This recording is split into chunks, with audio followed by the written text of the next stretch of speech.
품격 있는 아재, 아지매 여러분 안녕하십니까? 빨간 아재입니다. 드디어 SBS 임찬종 기자를 만났습니다. 어제 정경심 교수 법정 앞에서 임찬종 기자를 조우하고 말도 몇 마디 섞었습니다. 저와의 만남 직후에 임찬종 기자가 본인의 페이스북에 글을 써놨습니다. 그래서 제가 화답을 안 할 수가 없습니다.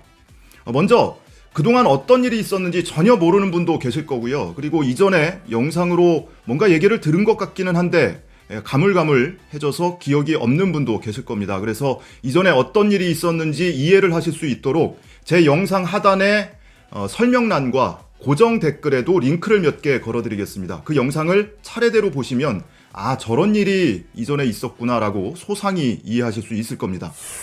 SBS 기자들과 제가 며칠째 논쟁을 좀 벌이고 있죠. 이제는 많은 분들이 알고 계실 텐데요. 쟁점은 의외로 간단합니다. 지난 5월 7일 정경심 교수의 재판부가 변호인단에게 성명 요청을 했는데 그 성명 요청을 한 파일이 표창장 파일이냐 직인 파일이냐 이게 쟁점입니다. 저는 표창장 파일이 맞다고 하는 거고 반대로 SBS 기자들은 직인 파일이다 이렇게 주장을 하고 있습니다. 그리고 저는 그 근거로 분명히 당시 재판장의 워딩이 표창장 파일이었고 그 근거를 다 갖고 있다. 뭐 추가로 원하면 수집해 줄 수도 있고 뭐 이런 거고 SBS 기자들은 명확치는 않은데 그냥 우리 느낌적인 느낌이 그래. 표창장 파일이 아니고 직인 파일이라고 그랬을 거야. 뭐 이런 식으로 지금 발을 빼고 있습니다.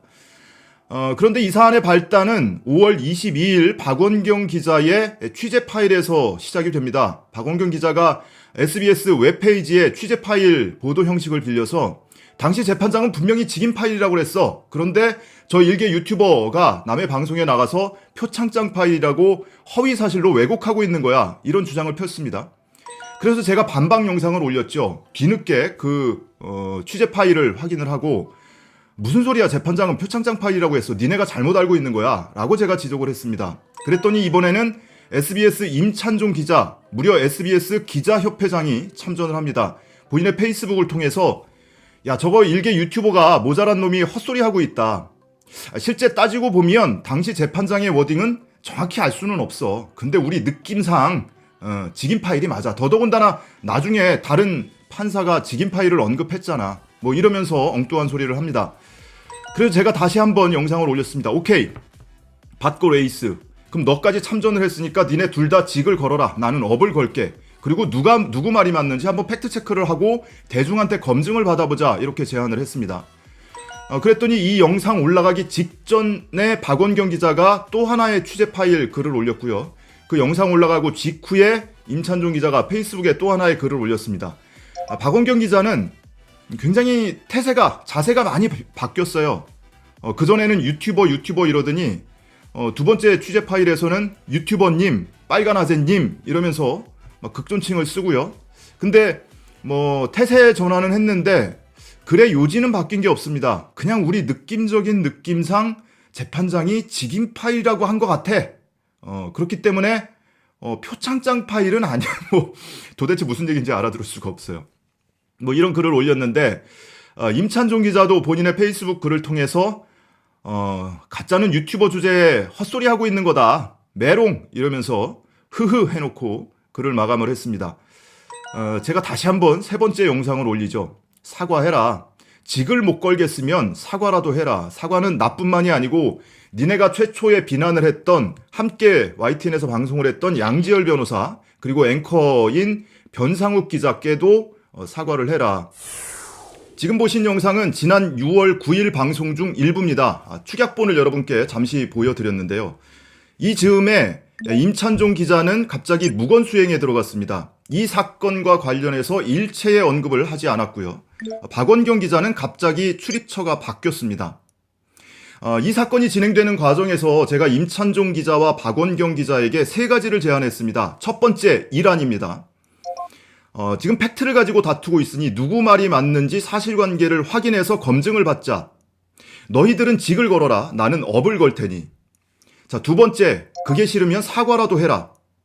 세 번째, 이도 저도 싫으면 닥치고 찌그러져 있어라. 이렇게 세 가지를 제안했는데 한 명은 닥치고 한 명은 찌그러졌습니다. 그런데 많은 분들이 댓글을 통해서 질문을 남겨주셨어요. 사과는 받았냐? 이후에 어떻게 됐냐?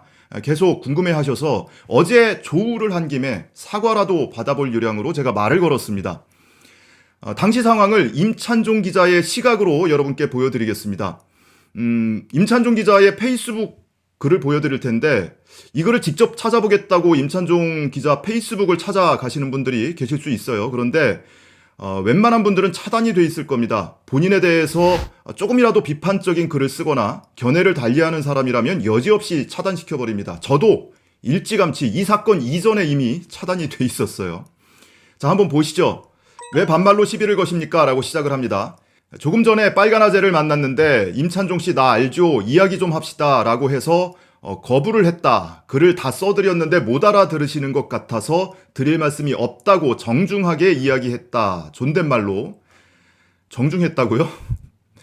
자, 그러자 그때부터 야 이리 와봐 라면서 반말을 하고 내가 너한테 반말을 못할 이유가 뭐냐 라고 하면서 이리 와봐 라면서 시비를 걸더군요. 주변에서 말려서 저는 자리를 떠났습니다. 분명히 말씀드리지만 빨간아재라는 분이 먼저 말을 걸었고 대화를 거부하자 반말로 시비를 걸어서 저는 계속해서 대화를 거부하고 자리를 떠났습니다. 5분 전쯤 일어난 일인데 이 일을 가지고 이분이 사실과 다른 이야기를 만들어내실까봐 사실관계를 곧바로 이 공간에 밝혀둡니다. 사실관계를 다른 이야기를 만들어낸다고요. 제가 지금까지 누가 팩트를 가지고 따지자고 했고 누가 상대를 모독하고 엉뚱한 소리를 했는지 알만한 사람은 다 알 겁니다. 마지막으로 저는 앞으로도 이분과 대화를 나눌 생각이 전혀 없습니다. 최소한의 상식을 가지고 예의를 지키시길 바랍니다. 라고 써놨습니다. 대체로 사실관계는 맞습니다. 몇 가지가 빠져 있기는 한데 임찬종 기자의 시각을 그대로 인정을 해주자고요.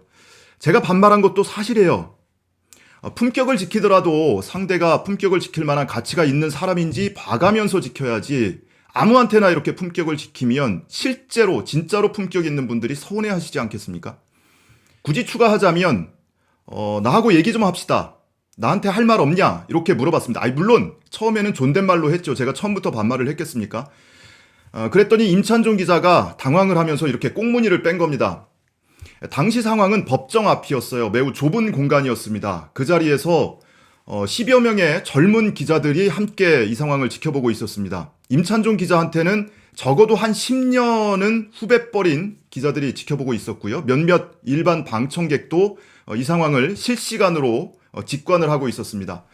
이렇게 후배 기자들 앞에서 팩트를 가지고 싸우자는데 꽁무니를 뺍니까? 후배 기자들 앞에서 보란듯이 저를 제압을 했어야죠. 왜 거기서 꽁무니를 뺍니까? 어쨌든 임찬종 기자의 어제 페이스북 글을 보면 이전하고는 많이 달라졌어요. 좀 톤 다운 됐습니다. 사실관계를 비교적 본인의 시각이 들어가기 있긴 하지만 비교적 정확하게 묘사를 했고요. 그리고 무엇보다도 상대방에 대한 인격적 폄하, 인신공격, 비아냥 이런 거는 많이 사라졌습니다. 이전에 본인이 페이스북 글을 통해서 몇 차례 저를 공격했던 그 글들을 보면 상대방 인신공격하기 바빴어요. 팩트를 가지고 얘기하자는데 엉뚱한 소리만 하기 바빴습니다. 온라인에서 그렇게 용감하더니 막상 오프라인에서 딱 맞닥뜨리니까 그럴 용기가 사라지던가요? 물론 제 인상이 좀 더럽긴 합니다. 저도 인정합니다. 야 일로 와봐. 안 무섭습니까 여러분? 제가 이렇게 눈을 동그랗게 뜨고 얘기하는데 안 무서워요?